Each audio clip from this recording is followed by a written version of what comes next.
మంచిర్యాల కార్పొరేషన్లో 6వ డివిజన్ నుండి సిపిఐ అభ్యర్థిగా పోటీ చేసినటువంటి కామ్రేడ్ మేకల దాస్ గారి సతీమణి మేకల అశ్విని గారికి కంకిగొడల గుర్తుకు ఓటేసి గెలిపించాల్సిందిగా ఏఐటీసీగా సిపిఐగా విజ్ఞప్తి చేస్తూ ఉన్నాం.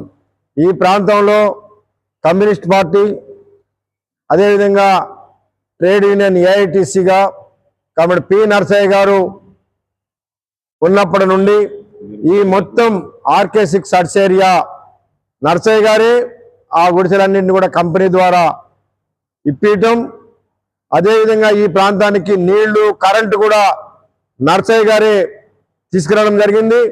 ఈ కరెంటు తీసేసేటప్పుడు కూడా మన యూనియన్ పోరాటం చేస్తే మన నాయకుల మీద కేసులు పెట్టడం అనేది జరిగింది.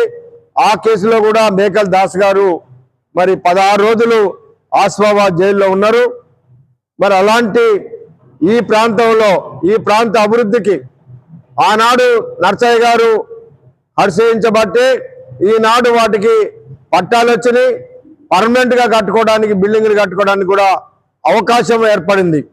కాబట్టి అలాంటి నరసయ్య గారి ఆశయాలు ముందుకు పోవాలనంటే, నరసయ్య గారి ఆశయాలు ఫలించాలనంటే ఇక్కడ 6వ డివిజన్లో మేకల్ దాస్ గారి సతీమణికి కంకిగొడల గుర్తుకు ఓటిచ్చి అత్యధిక మెజార్టీతో గెలిపించాల్సిందిగా కార్మికులని ప్రజలందరూ కూడా విజ్ఞప్తి చేస్తా ఉన్నాం. కంకిగొడల గుర్తుకి మన ఓటు, కంకిగొడల గుర్తుకి మన ఓటు, కంకిగొడల గుర్తుకి మన ఓటు.